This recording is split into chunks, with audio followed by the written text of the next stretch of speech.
Rota do Turismo apresenta Fala Mulher. Aqui tem turismo, cultura, sabor e tradição. Apoio cultural Rotary Clube de Ribeirão Preto, Califórnia. Associação de Comunicação do Turismo Brasileiro. Contour Sertãozinho e Grupo Mulheres do Brasil. Fique ligado na próxima atração.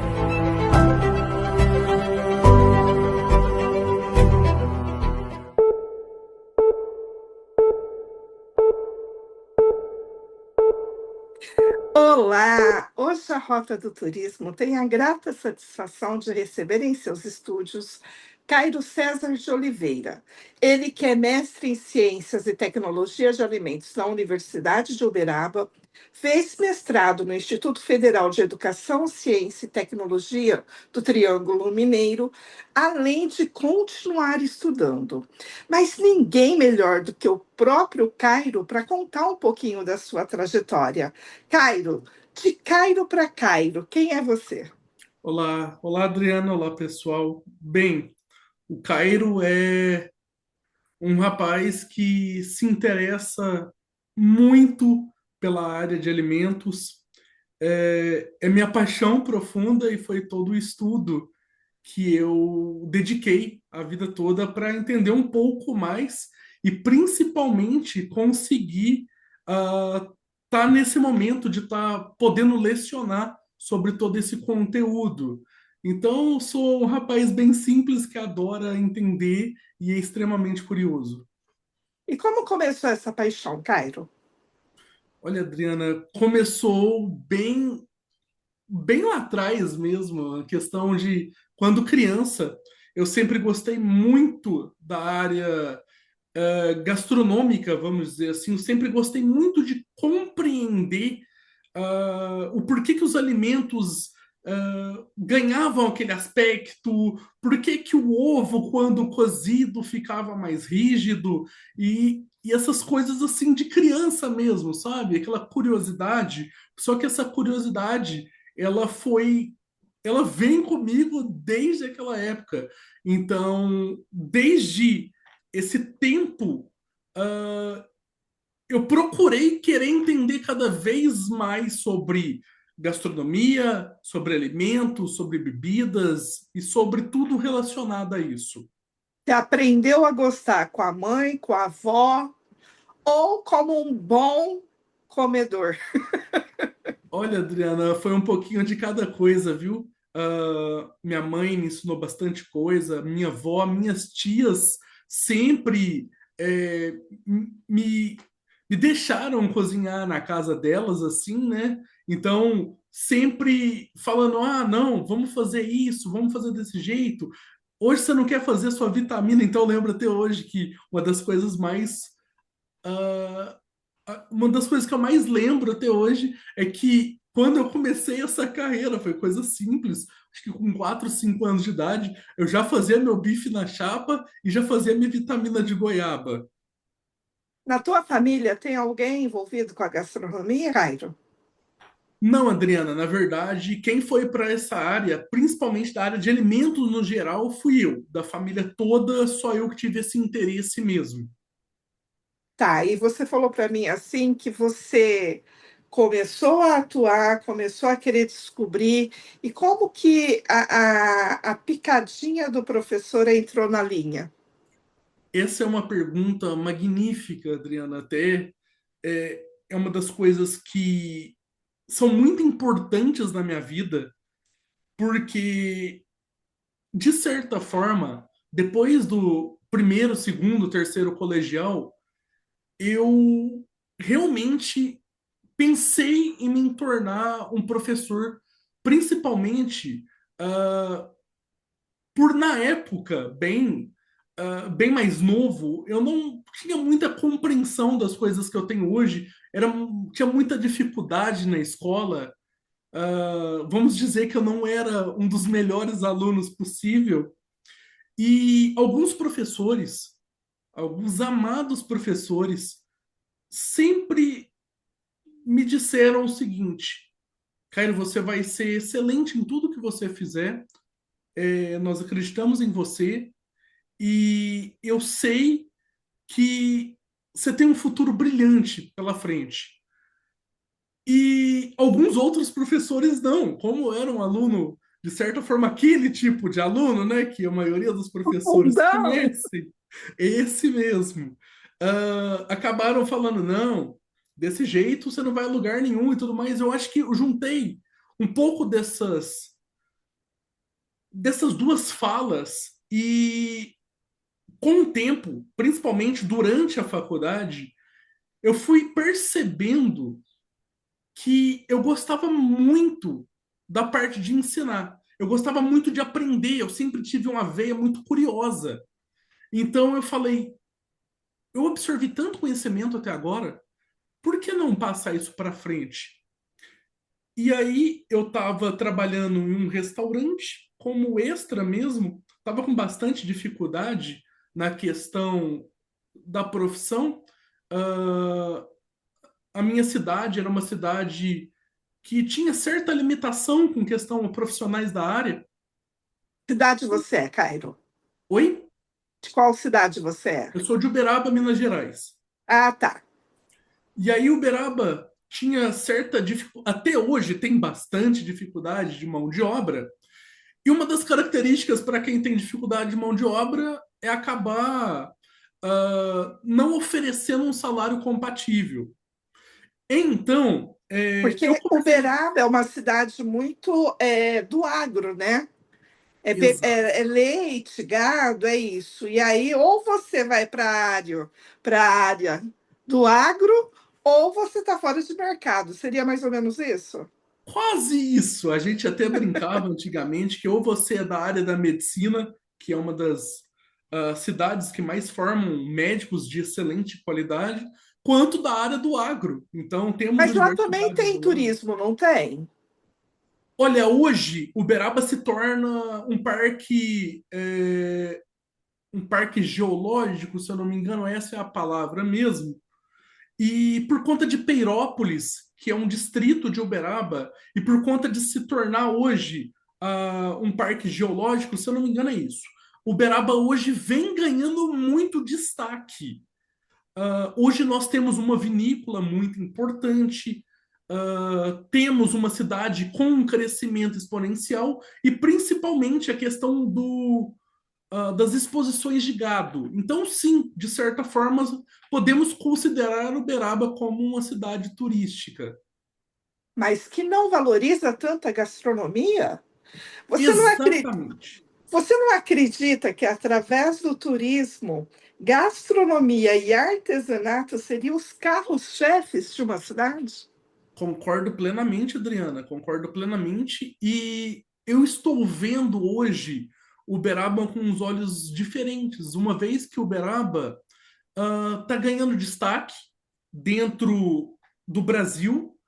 E principalmente Uberaba agora está começando a alavancar um pouco o crescimento da cidade em si. Então, sim, eu vejo possibilidade até de empreender futuramente dentro da cidade, uma vez que eu estou começando a enxergar uma possibilidade de negócio e tudo mais. Tá, então aí você saiu de Uberaba e foi para onde?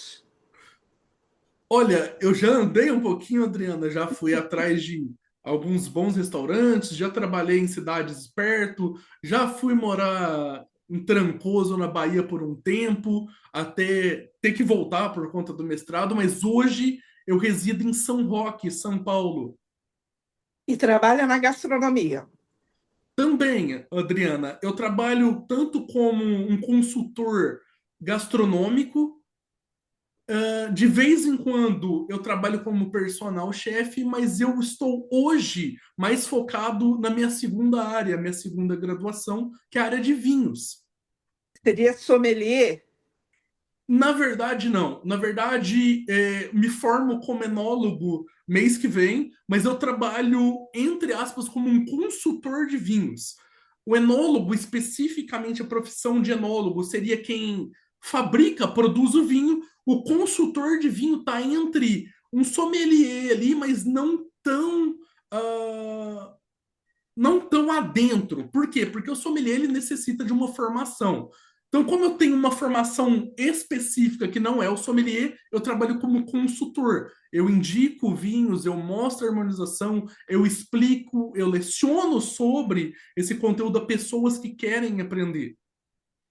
E no Brasil hoje, Cairo, nós estamos tendo assim grandes regiões, podemos dizer em grandes, porque no estado de São Paulo já existem várias viniculturas, como também no Rio Grande do Sul. E hoje, diferente do passado, quem trabalha com vinho, quem produz o vinho, nós estamos assim, muito parecido com os vinhos do resto do mundo, ou não? Estou falando besteira. Adriana, sim e não, uma vez que nós temos que entender que a Europa é o grande produtor de vinhos do mundo, e com muito mais tempo de pesquisa, de conhecimento da mesma área. O Brasil, sim, está se destacando absurdamente na questão dos vinhos, só que ficaria muito desleal compará-lo diretamente com a Europa. Mas sim, com certeza absoluta, hoje o Brasil está cada vez mais ascendido na questão da produção de vinhos, principalmente região onde produz o vinho de inverno, a famosa dupla poda, principalmente regiões como Sudeste, o sul da Bahia, o Sudeste por completo, e também uma parte ali do Distrito Federal, Goiás e do Mato Grosso do Sul. Hoje nós temos essas áreas sendo destacadas principalmente por conta dessa famosa dupla poda, que vem ganhando destaque e vem hoje trazendo um turismo completamente diferente para essas regiões. Então, Adriana, o mais interessante é que hoje o Brasil se destaca absurdamente na questão da produção de uvas e de vinho de inverno, uma vez que o vinho de inverno ele é uma produção do Brasil e quem fez isso foi um rapaz de Minas Gerais, trabalhava numa grande empresa de Minas Gerais e ele conseguiu identificar um método de se produzir excelentes uvas no Brasil, a famosa dupla poda, que é uma inversão. Em vez de você colher em meados de janeiro e fevereiro, você vai conseguir colher em meados de julho e agosto. Você colhe as uvas no inverno, onde será mais seco. E não só isso, você tem características completamente diferentes do mundo inteiro. Então são vinhos que estão ganhando repercussão e eles estão fazendo muita diferença. Então hoje o Brasil pode sim vir a ser considerado o melhor país da América Latina em produção vitivinícola. Mas do mundo a gente ainda tem que estudar um pouquinho mais. Tem que estudar um pouquinho mais. Como eu conheci o Cairo? Recentemente, vocês sabem, né, que jornalista a gente começa. Nós temos colegas de profissão que um troca figurinha, um troca pauta com o outro. E um assessor de imprensa lá da Universidade de Uberaba, ele me mandou um release falando da Maricélia. Ela, que é uma mulher de 55 anos, que nós entrevistamos nessa semana, que tinha feito gastronomia e começou a atuar em Uberaba, saindo de uma jovem que pensava na medicina e que hoje, aos 55 anos, é uma empreendedora de marmitaria. E o Cairo foi um professor dessa menina, dessa senhora, né? Menina mulher. Cairo, para você, o que te despertou quando você viu uma mulher buscando os bancos escolares, buscando na gastronomia estar se desenvolvendo? Isso tem se tornado mais frequente ou ainda continua raridade nos bancos escolares? Adriana, que excelente.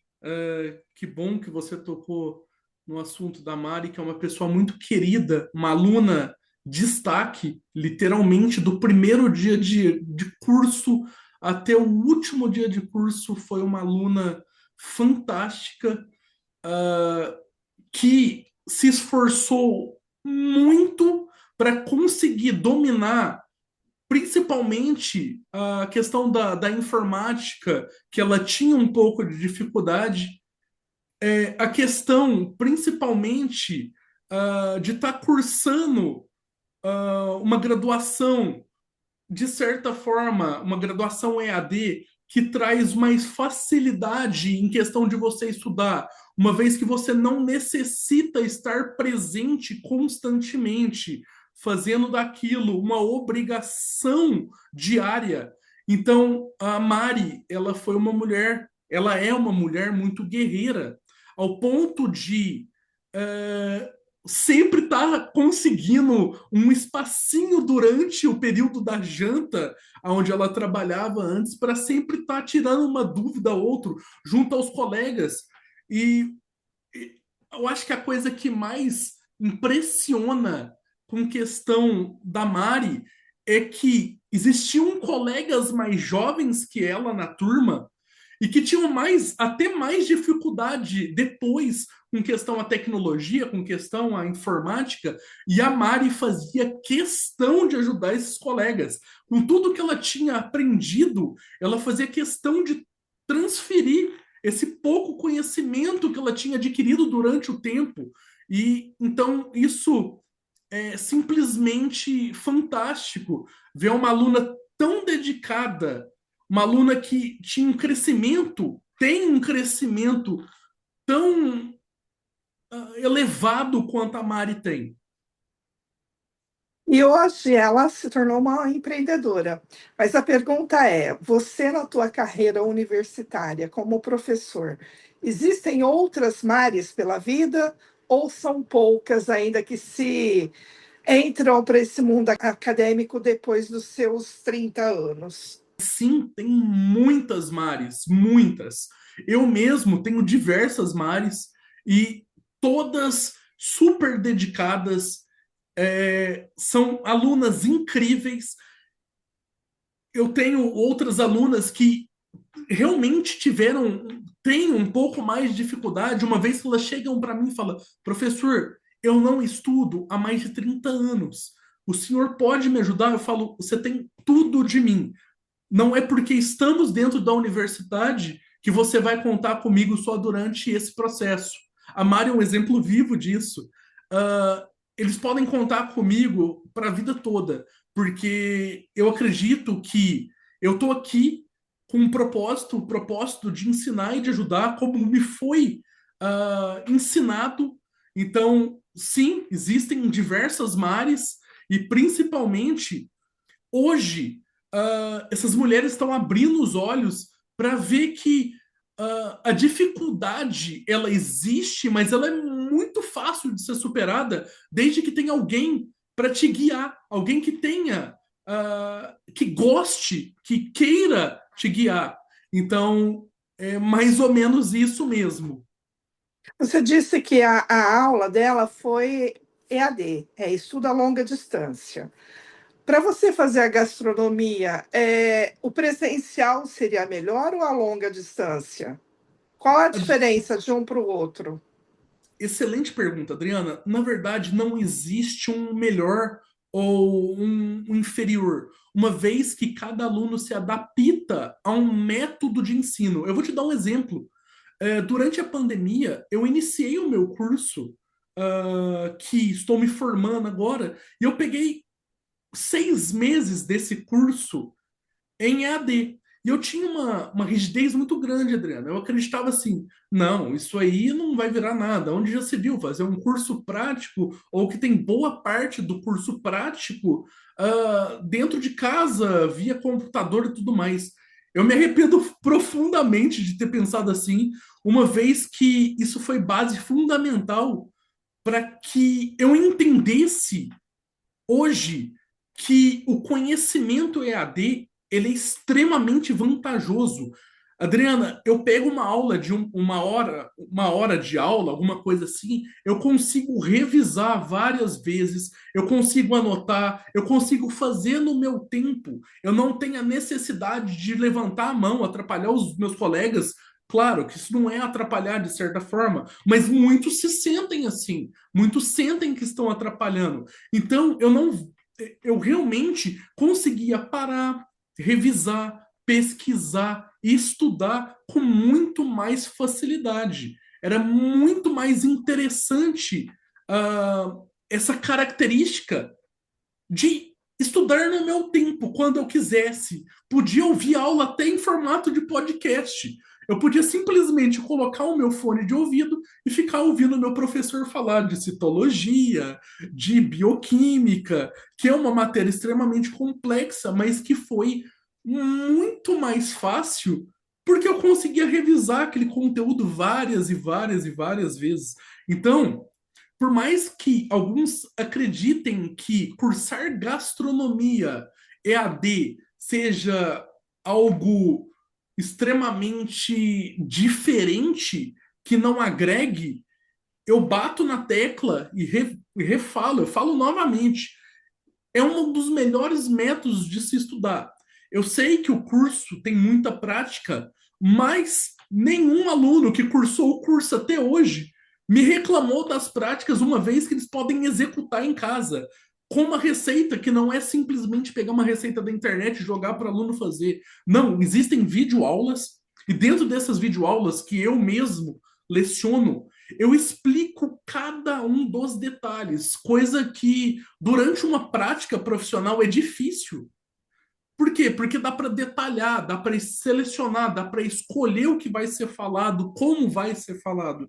Então, eu acredito até, pelo menos para mim, isso não funciona para todos, é claro, mas que o método de ensino EAD, ele é fantástico. Cairo, na gastronomia, qual é a dica que você dá para as pessoas que queiram entrar nesse universo? É preciso já ter aquela vocação ou não? Qualquer pessoa pode entrar nesse universo. Não, Adriana, existe até um filme infantil que mostra muito bem isso, né? Uma vez que até um cozinheiro que entrou dentro de uma cozinha que não sabia nada, aprendeu e hoje se tornou incrível lá dentro do desenho. Mas não, não precisa. Você está Ah, falando do ratinho. exatamente, ele mesmo. Até um pequeno ratinho conseguiu ensinar um destrambelhado a cozinhar, mas isso no desenho, é claro. Na vida real, qualquer pessoa pode cozinhar, Adriana. Qualquer pessoa, o desenho tá aí para mostrar isso. As pessoas realmente, na maioria das vezes, elas têm o sonho de estar cursando gastronomia por ser aquilo que elas fizeram a vida toda. Muitas donas de casa que simplesmente cozinhavam para os seus netos, para os seus filhos, querem fazer gastronomia para entender um pouco melhor da questão dietética, para entender um pouco melhor das técnicas, para entender um pouco melhor como eu não errar ou como eu fazer um prato ficar melhor à base do conhecimento gastronômico. Muitas pessoas acreditam que gastronomia é só cozinhar. Também é cozinhar, mas tem muito conhecimento envolvendo técnicas, alimentos, misturas dietéticas, a parte científica propriamente dita. Então, tem muita coisa relacionada, qualquer um consegue a qualquer momento. Não tem tempo e não tem dificuldade que vai barrar uma pessoa que está realmente querendo aquilo para a vida. Gastronomia 100% técnica ou uma pitadinha de amor faz totalmente a diferença? Adriana, uma pitadinha de amor? Não, bastante amor no que faz. É uma profissão que exige muito amor, talvez tanto quanto outras profissões, como medicina, enfermagem, que a gente sabe que é uma profissão árdua e que o amor faz toda a diferença. Que legal. Bom, já que você está envolvido na gastronomia, você está em São Roque, que é uma cidade que respira turismo, quais as dicas que você dá para a gente para conhecer um pouquinho desse nosso estado? E os melhores locais e as mesas desse nosso estado? Olha, Adriana, hoje São Paulo, Minas Gerais principalmente, está crescendo, está desenvolvendo muita questão vitivinícola. muita região que produz uva, que tem vinícolas, que está cada vez mais aberta ao público, oferecendo essa parte turística de conhecimento, cada vez mais profissionais treinados para atender, para ensinar sobre essa área que vem cada vez mais crescendo. O turismo da viticultura é lindo, principalmente agora que nós estamos em fevereiro, está no auge da beleza das parreiras. Algumas, as parreiras, as famosas parreiras de verão, estão com o processo ali dos caixos de uva, a vindima, que é a festa da colheita, da pisa, para realmente celebrar o ano da colheita.